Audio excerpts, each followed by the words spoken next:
Boa tarde, companheiras e companheiros, tudo bem? Estamos aqui em mais um Cara a Cara, hoje com a presença do professor doutor Antônio Lobo, professor do Instituto de Geociências da UFBA, certo? E também coordenador do meio ambiente da UFBA, não é isso?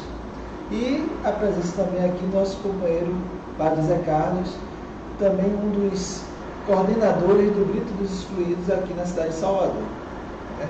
Eu vou passar aqui para os nossos companheiros, nossos convidados, para fazer a saudação inicial, depois a gente continua interagindo, fazendo algumas perguntas sobre a questão do Grito dos Excluídos, que esse ano vem com o tema, né?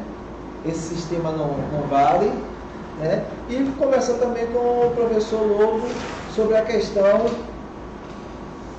da soberania nacional, a questão do que aconteceu agora, infelizmente aconteceu na nossa Amazônia. Ele está falando um pouquinho sobre esses assuntos, o que é que tem a ver a Amazônia e soberania nacional. Muita coisa. Certo? Então, com a palavra para o Zé Carlos, por favor. Boa tarde, Átila. Boa tarde, professor. Boa tarde a você que está nesse instante nos assistindo. É uma alegria vir aqui, mas é um ambiente que me traz recordações. Meu pai foi petroleiro e meu pai foi sindicalista, trabalhou muito no esquema, né? Que a gente vinha muito aqui nessa área por conta de médico e depois de padre eu vinha aqui celebrar, fazer uma benção da casa, né? Mas é um ambiente familiar que me traz muita emoção, né? Mas a gente está aqui para falar sobretudo do Grito dos Excluídos, é um momento muito crítico, né, para a sociedade brasileira, sobretudo para os mais pobres, e evoca o lema, né, evoca o que aconteceu em Brumadinho a respeito aquela barragem, né, que matou tanta gente, tanta gente desaparecida. Né? A gente traz isso e o lema é interessante, que evoca a Vale, mas fala também da realidade nacional. Esse sistema não vale. O sistema que está implantado no Brasil, nesse momento, não vale sobretudo para os nossos filhos. Obrigado, Padre Zé Carlos. Não sabia que o senhor é filho de petroleiro, é assim, uma grata surpresa. Meu pai era conhecido como Livramento. Os antigos conhecem mais. E reportando ao grito do Evangelho de domingo, Jesus dizia aos chefes dos fariseus: quando você fizer um banquete, não convide os amigos, os parentes, convide os pobres, os cegos, os aleijados. Né? Quem hoje está participando do banquete que essa nação está oferecendo para os brasileiros, né? Que o Estado, hoje o governo brasileiro está oferecendo para os brasileiros? É para os ricos, os íntimos, os amiguinhos, para o grupinho da sua patota, ou é para o povo? Que participação tem o povo hoje nesse sistema que está sendo implementado no Brasil? Cada vez mais a exclusão se acentua, a exclusão é muito mais contundente, levando à miséria muita gente. E aí, Padre Zé Carlos, antes de passar aqui para nosso companheiro Lobo, alguns companheiros chegaram a me perguntar assim, mas nós petroleiros vamos participar do Grito dos Excluídos? Eu digo, olha, nós petroleiros sempre participamos, certo? Agora a pergunta é pertinente, né? Porque muitas vezes nós de classes organizadas, né? Trabalhadores do Petrobras, Eletrobras, né? Empresas grandes, né? Às vezes a gente, pelo fato de termos lutado e conquistado muitas coisas durante a nossa trajetória, a gente chega em uma condição, né? Monetária um pouco diferenciada da grande maioria da população brasileira, e a gente perde um pouquinho esse sentimento de sermos povo. Mas nós somos povo, como o senhor colocou aqui. Esse banquete que está sendo oferecido, não está sendo oferecido para a classe trabalhadora. E nós somos da classe trabalhadora. certo? Então nós estamos excluídos desse banquete. Não é à toa que tem reforma da Previdência, reforma trabalhista, né? Tudo isso aí que vem justamente nos excluir desse banquete. Com certeza. Né? Então, foi isso que eu respondi, é isso que eu estou conversando aqui com os companheiros e companheiras que estão nos assistindo, porque nós somos classe trabalhadora e nesse momento nós, classe trabalhadora, estamos sendo excluídos desse banquete. Que o desmonte da Petrobras, né, a partir da privatização do pré-sal e de todo o sistema petrolífero do Brasil, vai refletir na classe trabalhadora, porque naturalmente vai haver perda de emprego, diminuição de salário, e as restrições trabalhistas só vão criar problema. Né? O que será a Petrobras daqui a 3 anos, depois que acontecer toda essa miséria que está acontecendo, que esses canalhas estão fazendo no Brasil? O que vai ser da Petrobras? Vão ser das empresas, das indústrias nacionais. A indústria pesada está destruída. São coisas que a gente precisa hoje refletir para depois não ficar no muro das lamentações. Exatamente. E vou aproveitar, eu vou perguntar aqui para o nosso convidado aqui, o professor Lobo, justamente o que é que tem a ver, né? Qual é o link que tem, né? Amazônia, Petrobras e soberania nacional? Primeiramente, uma boa tarde a todos e todas. Para mim é motivo de alegria poder estar aqui mais uma vez a convite dos nossos colegas do Sindipetro e tendo a oportunidade de aprender muito aqui com o nosso padre José, né, sobre temas importantes ligados às causas sociais aqui do Brasil. Olha, a soberania é algo fundamental, é algo que o Brasil ele não pode abrir mão, né? Os conceitos mais recentes, mais atuais de soberania trabalham muito na perspectiva da soberania popular, de que de fato o poder pertence ao povo, esse corpo conjunto que a gente chama de povo, que é o detentor do poder. Então, de fato, colaborando aqui com o primeiro diálogo de vocês, o povo não pode ficar de fora desse banquete, né? Porque esse banquete que está acontecendo aqui no Brasil, ele tem sido cada vez mais exclusivista, atendendo a grupos específicos de interesses, grupos nacionais, articulados com grupos internacionais, né?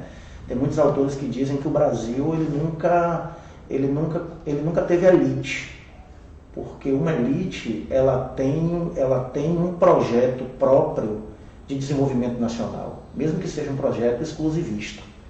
Aqui no Brasil nem isso a elite brasileira tem.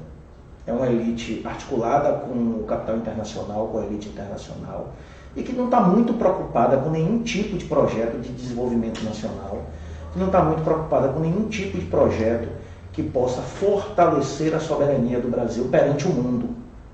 Ela está muito mais preocupada com o seu enriquecimento. Ela está muito mais preocupada com a ampliação da sua capacidade de poder estar se apropriando de fatias cada vez maiores desse banquete nacional que vem sendo ofertado com plena utilização dos nossos recursos naturais, né? Então, essa é uma questão importante. A questão da Amazônia é muito emblemática, né? Primeiro porque há um debate mundial, internacional, sobre a questão da soberania da Amazônia, do que vai ser futuramente a gestão desse espaço que compreende a Amazônia como um todo, que envolve uma série de outros países, não só o Brasil, mas também da Amazônia Legal, que a gente chama de Amazônia Legal. É aquela porção, né, territorial ali do bioma amazônico que está dentro do território brasileiro. Então, um primeiro ponto importante é que o Brasil, a partir do seu povo, a partir da perspectiva da soberania popular, ele tem que exercer a sua condição soberana sobre o espaço amazônico. Tá? Mas a Amazônia ela não pode ser de grupos, ela não pode estar à disposição, né, do uso de determinados grupos de poder que vêm trabalhando há muito tempo dentro do espaço amazônico para poder ocupar terra indígena, né, para poder implantar atividades legais de extração da madeira com a destruição do bioma e de exploração de minérios com fortíssimos impactos ambientais com relação ao solo e um intenso processo de contaminação das águas, né, dos corpos d'água, que são gigantescos e que ainda estão disponíveis lá no espaço amazônico, sobretudo com a utilização de metais pesados, a exemplo do mercúrio, que é muito comum no garimpo clandestino do ouro, por exemplo. A Amazônia não pode estar exclusivamente à disposição da expansão da fronteira agrícola. Os grandes produtores, articulados ao capital internacional, dos grandes complexos agroindustriais brasileiros, que vão cada vez mais avançando, destruindo o bioma, né, causando um sem número de impactos ambientais dentro da região, impondo uma ordem de exclusão e de violência às comunidades tradicionais que já vivem na região amazônica, a exemplo das comunidades ribeirinhas, a exemplo das populações indígenas, a exemplo dos poceiros, áreas de quilombo, áreas de poceiro e áreas de agricultura familiar camponesa, né? Então a Amazônia ela não pode estar à mercê disso. A Amazônia ela tem que ser preservada, porque a manutenção do seu bioma é fundamental para a sobrevivência do planeta nos próximos anos, dentro dessa situação de crise global, crise de aquecimento climático que a gente vive. E esses biomas eles podem sim estar sendo utilizados, mas eles só podem ser utilizados de forma agroecológica sustentável. Destruir todo o bioma, fazer um desflorestamento de toda aquela área para poder transformar o bioma em pastagem é uma forma totalmente irracional de utilização do espaço amazônico. Só atende a grupélios específicos de poder, e muitos agora estão muito bem territorializados dentro do poder estatal e dentro do poder político brasileiro. A existência da bancada ruralista com mais de 200 deputados é um exemplo claro, né, do exercimento desse poder a partir desses grupos agro-rurais e ligados ao agrofúndio e que vem trabalhando para grilar terras públicas e expandir a fronteira agrícola. E essa forma de ocupação da Amazônia, atendendo a vontades específicas de grupo, ela afronta a soberania popular. Ela afronta a soberania popular, porque a Amazônia é de todos e deve ser utilizada de forma agroecológica sustentável e não de forma exclusivista para atender interesses de grupos de poder aqui no Brasil. Professor Lobo trouxe aqui algumas questões fundamentais e que acho que dá vários debates que a gente não vai conseguir esgotar aqui, né, mas que são fundamentais, né? Quando eu falo soberania popular, eu me lembro bem, né, porque eu sou da década de 70, né, eu me lembro bem que na década de 90 houve uma proliferação de ONGs, né, aqui no Brasil, e se teve um debate se ONG era bom ou se ONG era ruim, né? E a gente eu não quero entrar nesse debate se ONG é bom ou se ONG é ruim, né? Mas assim, as ONGs, quando elas têm, né, uma nacionalidade, né, outra, ou seja, essa questão do pertencimento, né, do local, ele acaba não atendendo muitas vezes essa questão da soberania popular, porque você colocou aqui na sua fala, finalzinho aqui falando, né, dos ribeirinhos e tal, quer dizer, um povo, os indígenas, que já tem toda uma história de como lidar, né, de como preservar, de como encaminhar as políticas, né, sabe o que é bom para aquela região, para ele próprio que usufrui daquilo, que muitas vezes, não, quando tem um organismo internacional, que não são todos que têm as boas intenções que a gente imagina ter, né, acaba se apropriando, porque você falou sobre uma questão da grilagem, né?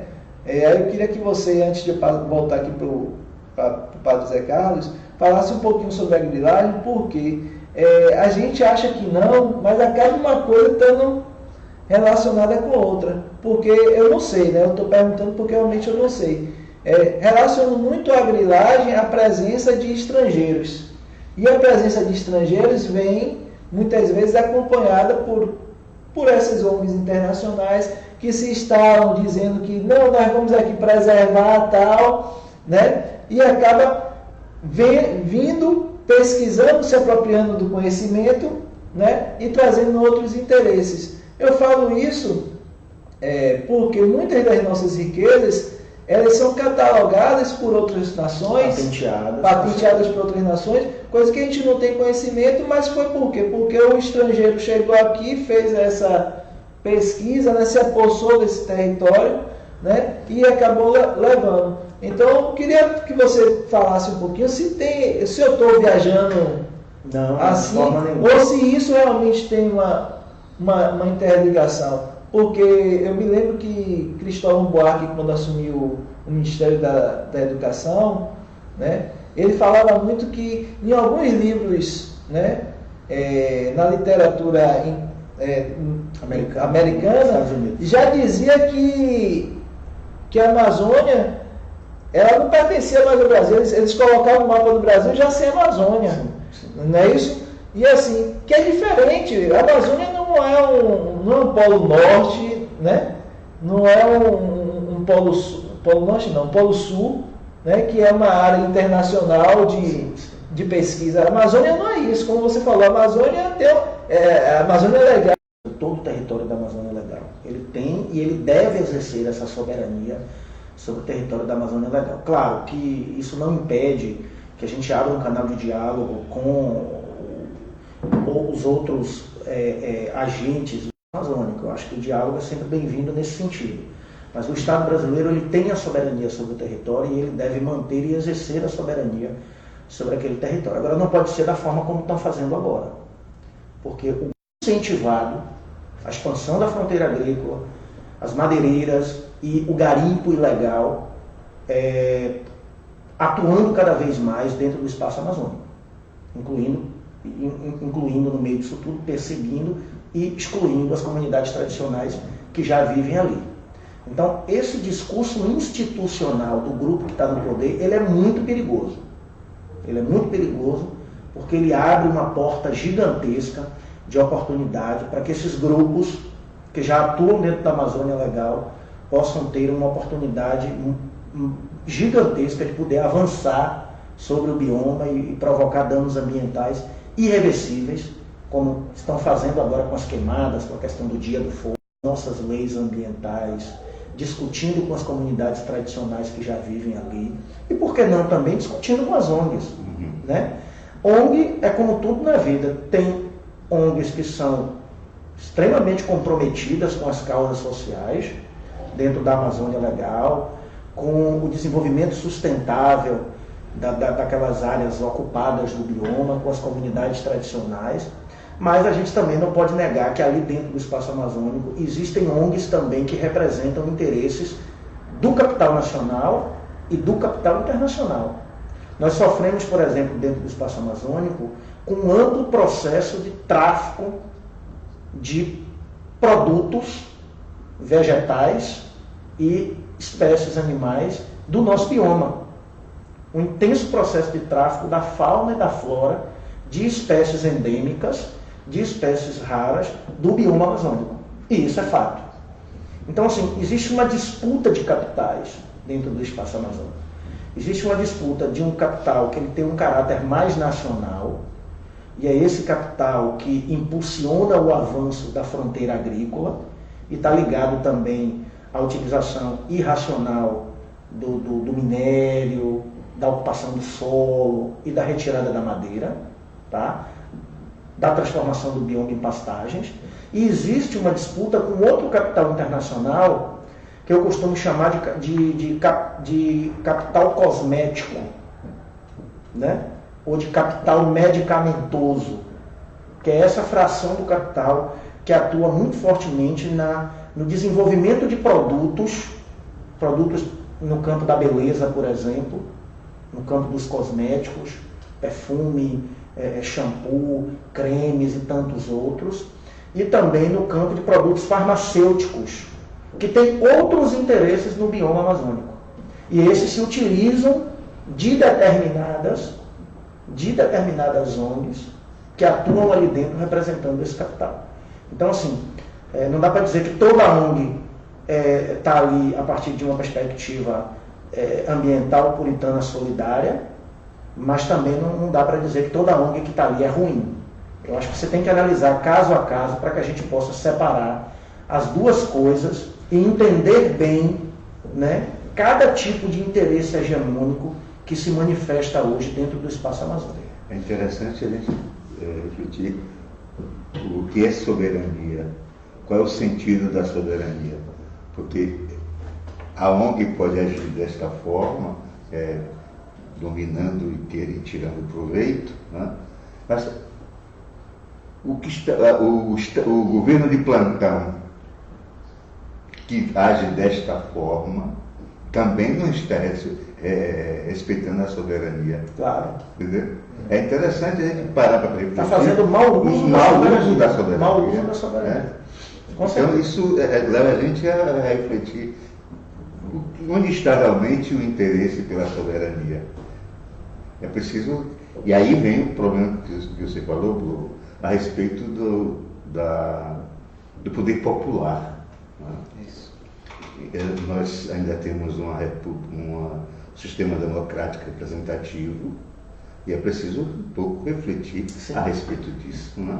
Porque elegemos representantes que não representam ninguém, representam a eles mesmos. Os seus próprios interesses. Que são articulados a outros interesses. Exatamente. No âmbito internacional. É o caso da Vale, né? Que foi privatizada e que ao longo do tempo não se preocupou em cuidar do meio ambiente. Usou e hoje se percebe que a Vale foi negligente, até diria assassina, porque aquilo é um assassinato em massa, né? Sem cuidar das barragens. E quando o Grito dos Excluídos hoje evoca esse fato, é para chamar a atenção da população. Eu me lembro que eu estou no Grito dos Excluídos desde 2001 e a gente sempre pautou situações no Brasil que eram sempre críticas extremas. Uma das coisas foi a dívida externa e a outra coisa foi o acordo da ALCA, né, que nós nos mobilizamos e fizemos abaixo-assinado e tudo. Então, é importante a gente ver que é uma causa nacional e que é preciso que a população tome conhecimento, se empodere e que vá para as ruas. Né? Eu não vejo perspectiva de mudança sem que a população brasileira esteja nas ruas. O povo, ocupando os espaços democráticos, deve exercer o seu poder. Exercer a soberania na prática. Exercer a soberania na prática. Exercer a soberania na prática. E importante, o 7 de setembro é uma data simbólica, né? Que não foi Pedro I quem fez a independência do Brasil. Quem fez a independência do Brasil foi a Leopoldina, né? Foi a princesa, a esposa dele. Né? E ele apenas deu o grito, mas foi ela que assinou o decreto, que ela estava sendo regente naquele instante. Então, o 7 de setembro, que é uma data simbólica para todo brasileiro, é um dia onde a população deve estar na rua para fazer as suas reivindicações, para exigir que a soberania nacional seja respeitada, tanto pelos estrangeiros quanto por aqueles que estão no poder nesse instante. Porque senão, nós vamos ficar... Eu fico pensando numa população, eu vejo na igreja, muitas vezes, as pessoas simples, mas que mesmo aquelas que têm mais cultura, não estão nem aí, acham que tudo está bom, que Deus faz é ótimo, pensando que Deus quer essa situação de vida. Não, Deus não quer essa situação de vida. Deus quer que a gente seja feliz. Deus nos criou para a felicidade. Deus nos criou para gozarmos de toda a criação. Para que tanta coisa boa criada? Será que Deus só criou para alguns? Não criou para toda a população? Criou igualmente para todos. Então nós temos que ter essa consciência de mostrar ao povo que isso é vontade humana que está acontecendo. Não é vontade divina. A vontade divina é que a gente lute para conseguir essas coisas. E o 7 de setembro, eu acho que, não só o 7 de setembro, mas acho que os sindicatos, né, as organizações, a sociedade civil deve ir para as ruas para exigir que a soberania nacional seja, de fato, respeitada e vivida. É assim que eu penso, né? Acho que a gente tem que lutar por isso. Aí eu aqui, aprendendo um pouquinho com vocês aqui e refletindo, né? Nós aqui, inclusive aqui do Sinipetro, a gente usa essa expressão, a soberania nacional. Mas como o professor mesmo falou aqui, né? Você pode ter um Estado-nação que tenha um projeto, ao contrário do que o professor falou aqui, né? Que aí eu concordo, que nós não temos elite, a gente tem um punhado de endinheirados, né, que querem cada vez mais explorar, né, o povo trabalhador, né, desse país, mas não tem um projeto de nação. Mas eu estou falando sobre a soberania. Nós poderíamos ter uma elite, poderíamos ter um governo que tivesse um projeto de soberania nacional, mas que continuasse excluindo, sim, o povo. Sim, sim. Aí, de forma particular, eu uso nas minhas redes sociais a expressão soberania popular. Porque é o povo que tem que se emancipar e reivindicar. Isso está previsto na nossa Constituição, sabia? No artigo 14 da Constituição está previsto lá soberania popular. Soberania popular através de uma democracia representativa. Certo? E que tem como instrumento do exercício dessa soberania o plebiscito e o referendo. Que o Congresso nunca convoca. Que o Congresso nunca convoca. Nunca convoca.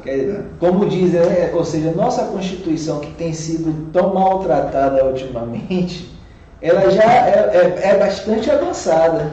Só que, justamente, né, nós não conseguimos, né, utilizá-la no seu potencial, na sua plenitude. Porque, como o senhor falou, o referendo, né, os plebiscitos, isso aí são instrumentos, né, de ação popular, não é isso?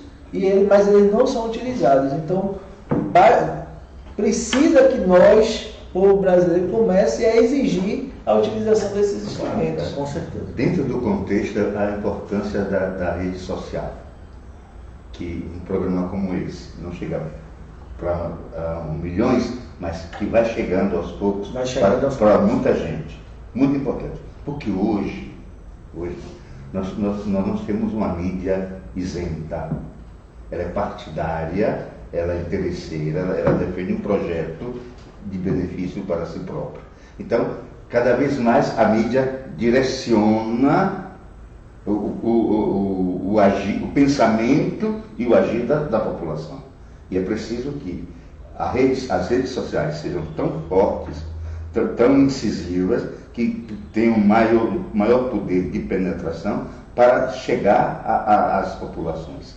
E, por exemplo, nós que somos formadores de opinião, temos que, nos nossos espaços, fazer com que a população tome conhecimento e possa repensar o seu agir e buscar a luta para buscar a soberania nacional. Eu vou pegar aqui e vou passar aqui para a Lu. Até porque, aprendendo um pouquinho aqui, eu concordo com o senhor. Nós que somos, né, formadores, que estamos em espaço de discussão, fazemos esse tipo de programa, estamos nas nossas bases, né? Eu sou sindicalista, estou lá nas minhas bases com a palavra e conversando com as pessoas, né? Professor está no espaço público da universidade pública. Eu tenho nessa última semana que a gente fez uma série de assembleias, né, para a rejeição do acordo coletivo, da proposta de acordo coletivo que a empresa apresentou para a gente, né, como não atendia os trabalhadores, a gente deu indicativo de rejeição. Mas durante a minha fala, eu fiz um questionamento lá aos companheiros e companheiras, porque a gente está falando muito que a Petrobras aqui na Bahia, ela está sendo ameaçada. E que a Petrobras aqui na Bahia, ela está sendo ameaçada, e não é só a Petrobras, a indústria na Bahia está sendo ameaçada. Né? Que a gente faz uma discussão aqui no sindicato dizendo que há um projeto de desindustrialização, certo? Em curso no país. Aí eu relacionei com esses queimados, eu vou até falar aqui com você, Lobo, justamente para ver se o meu raciocínio ele está indo na linha ou eu falei alguma bobagem? Eu fiz a pergunta para o pessoal lá na base. Eu digo, companheiros, eu sei assim, eu vejo muita gente preocupada com a questão ambiental, e eu também sou ambientalista, né? Eu trabalho na indústria petrolífera, mas eu sou ambientalista. Eu digo, vocês já pararam para refletir por que a Amazônia queimou? A gente tem que fazer essas indagações, porque assim, uma semana antes ou 2 semanas antes, o cara disse que o sistema de monitoramento não serve para nada, né? E logo em seguida a Amazônia queima, não é isso? Aí vocês já pararam para imaginar por que a Amazônia queimou? O que está na pauta do agronegócio, né, da agropecuária, que o país tem que se transformar em um grande exportador de carne, tal. Isso é um projeto, não é isso? Ou seja, vocês pararam para refletir por que a Amazônia queimou? Porque assim, o governo ele vai querer recurso de uma coisa, só que ele vai optar. Ele pode optar um projeto de desenvolvimento de uma forma ou um projeto de desenvolvimento de outra, certo? Aí eu fiz essa indagação e aí dei uma resposta. Eu queria até que o senhor comentasse sobre isso. Eu digo, gente, a Amazônia queimou para virar pasto. Porque o projeto que está colocado para o país é porque o país é para ser exportador de matéria-prima, de commodities. Exatamente. Certo? Hoje, na geopolítica, a União Europeia e os Estados Unidos serão aqueles que vão cuidar do capital. A China, na Ásia, a China à frente vai ser a produção e o Brasil à frente da América do Sul, da América Latina e África serão os países exportadores de commodities, serão extrativistas. O Brasil voltou antes da vinda da família real portuguesa para o Brasil. Então, hoje somos mais do que colônia. Não, esse processo de desindustrialização do Brasil é algo muito preocupante, né? E eu acho que você pontuou bem, não é somente uma questão interna, não é algo que passa só por um projeto interno, é algo que passa também pela geopolítica global, né? O crescimento de uma indústria brasileira mais competitiva, mais tecnológica, principalmente na área da produção de energia eólica, energia solar, produção de biodiesel, que o Brasil começou a ser. O Brasil hoje é o segundo maior produtor de biodiesel do mundo, né, junto com os Estados Unidos e à frente de países da Europa, e sobretudo as reservas do pré-sal e o desenvolvimento de tecnologia própria, de extração, de refino, de transporte do petróleo aqui no Brasil, com tecnologia própria, foi algo que incomodou demais o capital internacional. E do ponto de vista geopolítico, incomodou demais os países centrais, que há muito tempo mandam e desmandam nesse mercado internacional. Mandam e desmandam em 70%, 80% do fluxo de capital que circula no mundo. Então, isso incomodou demais. Então, de fato, há uma articulação, né, de uma parte do poder político econômico brasileiro com esse capital internacional para poder alinhar o Brasil dentro de um modelo. E não é o modelo da industrialização tecnológica. É um modelo que puxa o país de volta, né, para uma dependência do modelo agroexportador de commodities, né, tendo aí a carne, no caso a proteína, né, a soja, o milho, como carro-chefe, né, a carne, sobretudo a carne de gado, com a abertura de novas pastagens, sobretudo nas novas áreas de expansão da fronteira agrícola, que no caso aqui que a gente está debatendo, a Amazônia Legal está no centro dessa disputa, né, como uma área prioritária de expansão da fronteira agrícola.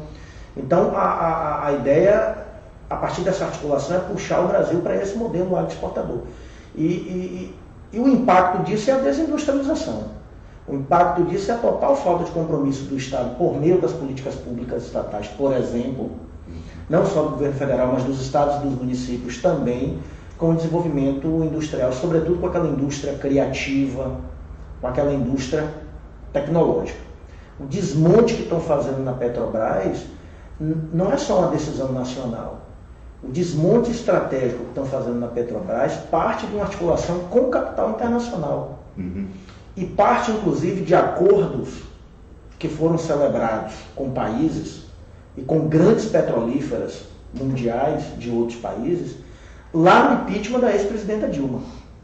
Observem comigo que o primeiro projeto aprovado no Senado, logo após o impeachment da Dilma, parece que já foi um processo encomendado, foi justamente um projeto do senador José Serra, de abertura do pré-sal.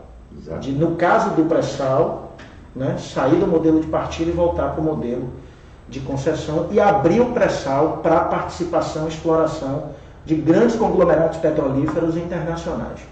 O segundo projeto que foi aprovado na Câmara dos Deputados foi a PEC do trilhão. Eles aprovaram um projeto dando isenção fiscal praticamente total às grandes petrolíferas multinacionais que viessem participar dos leilões do pré-sal. A previsão é uma isenção fiscal de R$1 trilhão em 30 anos. O trilhão que Guedes quer tirar dos pobres. Justamente o trilhão que eles querem compensar agora, a PEC do trilhão das petrolíferas, tirando dos pobres, sobretudo da população de menor renda, a partir da reforma da Previdência. E agora com a reforma administrativa que está vindo e também com a reforma tributária. Porque não se enganem, essa reforma tributária ela não vem para beneficiar o trabalhador. Essa reforma tributária vai preservar os ganhos da elite nacional, como sempre fizeram, e vai apertar ainda mais a classe média e vai apertar ainda mais o trabalhador. Se você, por exemplo, não permite que o trabalhador declare no imposto de renda o gasto com educação e com saúde, por exemplo, como eles querem fazer, você aperta a classe média baixa. Aquele trabalhador que teve ganhos de renda, digamos assim, nos últimos anos, que o IBGE classifica como classe média baixa, para nós é trabalhador, e tem que ser trabalhador, e tem que se auto-enxergar como um trabalhador, porque ele não é outra coisa que não seja trabalhador. Mas o IBGE e outros órgãos classificam como classe média baixa. Esses grupos, por exemplo, serão fortemente prejudicados com essa mudança no imposto de renda. Porque são grupos que têm gastos anuais significativos com plano de saúde e com escola privada. Nem que seja uma escola mais barata, mas na maioria das vezes é escola privada. Esse grupo vai ter perda de renda, vai ser prejudicado. Eu estou dando só um exemplo muito prático, muito simples. Então essa reforma tributária não vem com perspectiva de trazer ganhos para o trabalhador. Nessa linha está a pegadinha do FGTS. E aí vem, pois é, e a recriação do da CPMF, por exemplo. A CPMF ela cobra imposto em cascata. Então a ideia é cobrar de 0,5% a 1%. Todo o dinheiro que entrar na conta de vocês aqui, a maioria da população é de trabalhador, né? 75% do trabalhador brasileiro ganha entre 1 a 2 salários mínimos. Tá? A maioria dos nossos trabalhadores são pessoas de menor renda, vai pagar de 0,5% a 1% de CPMF em cima do seu salário. Porque a CPMF ela pega todos. E tudo que você movimenta, você paga. Né? Ela cobra imposto em cascata.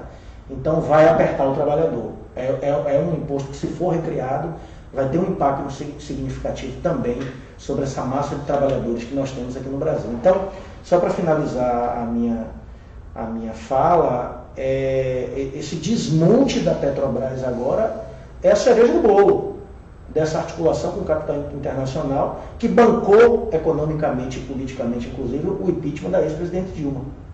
Tá certo? Veio a abertura do pré-sal, depois a PEC do trilhão e, num terceiro momento, o desmonte da Petrobras. A Petrobras praticamente já quase não está produzindo mais biocombustível. Ela está abrindo mão de desenvolver tecnologia na produção de outras fontes energéticas, biocombustível, por exemplo, que é uma área que eu pesquiso já há bastante tempo, desde a época do doutorado. Praticamente a Petrobras já está se desfazendo das usinas, já está abrindo mão da produção do biocombustível. A Petrobras vinha desenvolvendo uma série de projetos no campo das energias alternativas. Praticamente esses investimentos da Petrobras, esse setor da Petrobras, já foi totalmente desmantelado, já passou por um desinvestimento. Agora eles estão venderam agora, por exemplo, a Transpetro. Eles estão vendendo agora toda a área de distribuição e de comercialização da Petrobras. E agora já estão começando a privatizar a parte do refino, afirmando que eles querem ficar apenas com a parte da exploração do petróleo. Então, esse desmonte da Petrobras é o checkmate na indústria brasileira. É o checkmate em qualquer possibilidade nossa de ter uma soberania nacional a partir de uma indústria criativa, sustentável do ponto de vista ambiental, eficiente e altamente tecnológica. E hoje sai no jornal o corte de mais de 2.000 bolsas de pesquisa. Sim, sim. Coisa que a gente fica... O que será o futuro da ciência desse país? O senhor tocou num ponto crucial, Padre José, me permita chamá-lo assim, com todo respeito. O desmantelamento do processo formativo qualificado da população brasileira, né? Justamente no momento em que as universidades estavam se popularizando, justamente no momento em que as universidades começaram a abrir as suas portas para a periferia, sobretudo a população pobre, a população negra, as nossas comunidades tradicionais, a população quilombola, a população indígena, a população ribeirinha, né? A universidade está abrindo as suas portas, por exemplo, para as mulheres negras, que têm um papel fundamental na sociedade. Angela Davis, que é uma ativista americana, uma grande escritora americana. Você veio aqui, né? Ela teve recentemente aqui na UFPA, ela diz assim, a mulher negra é a base da sociedade. Quando a mulher negra se movimenta, toda a sociedade se movimenta junto. E a universidade ela começou a abrir as portas para dar uma formação de qualidade a esse público, que historicamente esteve excluído da universidade, né? Sobretudo a universidade pública estadual, universidade pública federal, que é o carro-chefe do nosso sistema de educação pública, de educação superior no Brasil. Então, no momento que a universidade está ampliando as suas pesquisas, inclusive, ocupando espaços importantes num cenário internacional do ponto de vista de novas descobertas, do ponto de vista de novas pesquisas, nossos pesquisadores ocupando espaços importantes nas grandes revistas científicas internacionais, e isso passou a incomodar demais determinados agentes, né, do circuito internacional que atuam nesse campo científico, sobretudo grandes empresas, grandes laboratórios, né, montados e geridos por esses grandes grupos econômicos. Vem essa política de desmantelamento do nosso sistema federal de educação superior, né?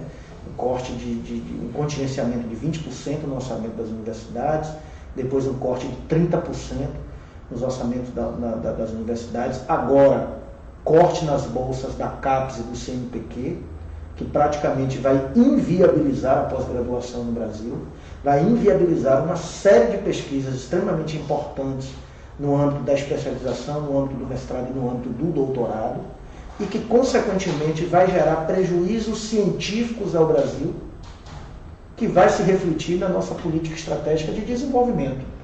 Sobretudo naquela política estratégica que envolve produção de energia, né, que envolve,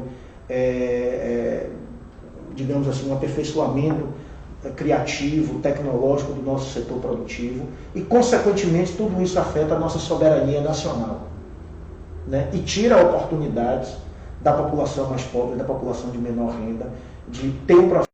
Isso também incomoda muitos grupos sociais aqui no Brasil, que ainda não perceberam que os tempos mudaram e que não dá mais para manter essas pessoas no gueto, como se fez historicamente no Brasil. Exato. Então são essas mudanças, né, que são emergentes e que são fortes, e que essas mudanças elas não podem parar, né? E eu acho que espaços de debate como esses aqui, promovidos pelo Sindipetro, que está de parabéns, esses espaços eles dão uma contribuição enorme para que esse trem continue nos trilhos e que essas mudanças não parem. Assim, é com muito pesar que eu vou aqui dar um encaminhamento aqui para as saudações finais, porque assim, eu fico feliz quando apresento o cara a cara, porque é um espaço onde a gente consegue debater muita coisa importante, é um espaço que eu consigo aprender bastante, né, Por nós pode ter cara a cara aí o resto do dia, né? Mas aqui a nossa companheira, o que os governos não deveriam fazer.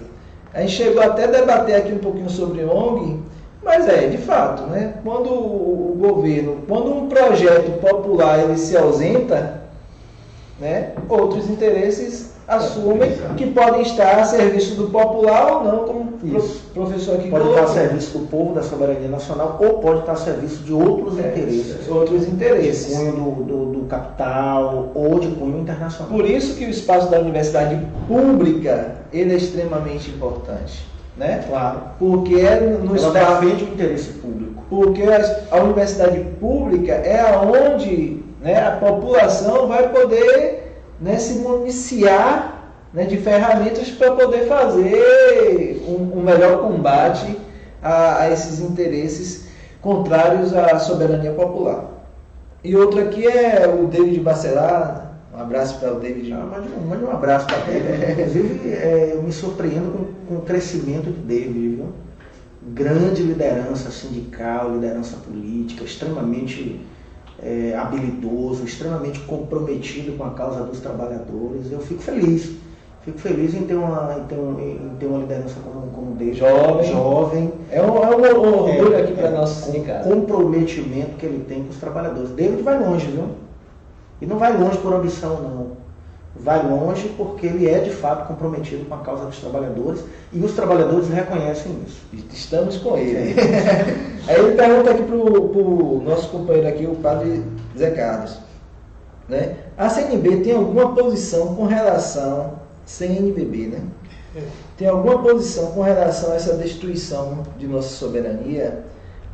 Passando aqui para o nosso companheiro. Aí está uma questão que reflete Jesus, que está no coração. Então, Jesus faz isso e a igreja procura fazer isso. O que é que está hoje o grande momento da igreja? É o Sínodo da Amazônia. O Papa Francisco convocou um sínodo para refletir a respeito da Amazônia. Então, essa questão não só está dentro da pauta da CNBB, que vai, o Rumes, ele é hoje o cardeal que vai fazer a apresentação do texto base no sínodo. Então esse sínodo vai refletir exatamente o que hoje nós estamos debatendo sobre soberania. Sim. Mas numa perspectiva mais ecológica, de respeito à biodiversidade, de respeito à presença dos índios na Amazônia, das comunidades ribeirinhas, quilombolas e tudo mais. A partir da realidade, a partir do ecossistema, a igreja vai denunciar, com certeza, tudo que está acontecendo. Porque isto que está acontecendo é um crime de lesa pátria. Eu fico pensando, as autoridades desse país, se um dia tiver uma mudança, mereciam ser processadas e julgadas por crime de lesa pátria. Porque o que está acontecendo não é uma coisa séria, é um crime realmente. Então a igreja tem essa visão de olhar pelos pobres, de estar presente aonde estão aqueles que são mais excluídos, para poder denunciar. E por isso eu estou aqui. As pastorais sociais na arquidiocese sempre foram presença nas comunidades aqui do território da arquidiocese. Eu, por muito tempo, fui vice-presidente da ASA, e a gente sempre, e a ASA hoje também continua o seu trabalho de estar presente e de denunciar. As pastorais sociais é de suma importância dentro de uma diocese, dentro de uma paróquia. E nós estamos fazendo isso aqui na arquidiocese. Por isso, dia 7, todas as comunidades devem estar presentes lá no Campo Grande a partir das 9 horas da manhã, para que a gente possa fazer um protesto, uma denúncia muito incisiva a respeito do que está acontecendo no país. E a gente parabeniza, Átila, você e o sindicato por este momento de debate e de levar conhecimento da realidade das pessoas. Nós somos, como já disse, formadores de opinião. Então nós temos que exercer esse papel com bastante coragem e com conhecimento de causa para esclarecer as pessoas. Porque a população das periferias precisam ainda ser despertadas para essa situação, para não ficar apenas esperando que desça do céu, porque maná só choveu uma vez, não vai chover mais, a gente tem que lutar. Deus nos deu inteligência, Deus nos deu capacidade para que a gente pudesse gerir a vida da gente e transformar. Crescei, multiplicai-vos e transformai a terra, disse Deus lá no Gênesis. Né?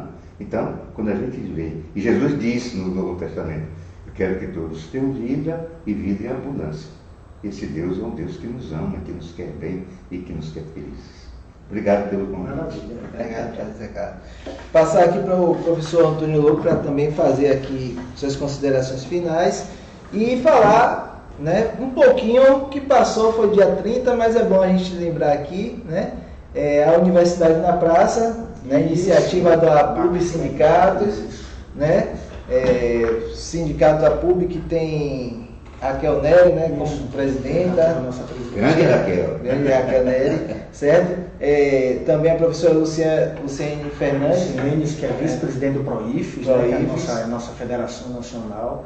Olha, eu queria aproveitar para fazer mesmo um reconhecimento, um agradecimento público ao sindicato, viu? A PUB Sindicato dos Professores da UFBA, e hoje é quase que um sindicato estadual, né, porque tem afiliados em praticamente todas as universidades, quase todas as universidades federais, institutos de educação aqui do estado, e todos os parceiros que se somaram ao sindicato para poder organizar esse evento. O UFBA na Praça foi um evento extraordinário, foi um momento muito intenso de interação da universidade com todas as riquezas que ela tem, né, o seu corpo de servidores técnicos, professores, estudantes, trabalhadores terceirizados, todas as riquezas que ela produz, né, as experiências, as pesquisas, os projetos todos que são desenvolvidos na universidade. E ela levou tudo isso para a rua, para interagir com as pessoas, para mostrar para a comunidade soteropolitana que a universidade ela é extremamente produtiva e que ela cumpre um papel fundamental, um papel essencial na sociedade. Então, os organizadores aí, principalmente a PUB Sindicato, estão todos de parabéns por essa iniciativa e que outras iniciativas como essa possam surgir também nas outras universidades, nas outras instituições. E o nosso público, né, o povo em si, o povo quer isso. O povo quer esse contato, quer ter esse calor humano. Ele quer se sentir cada vez mais parte da universidade, né? Ele é parte da universidade, mas às vezes há um certo distanciamento, né? Então o povo quer se sentir cada vez mais parte da universidade.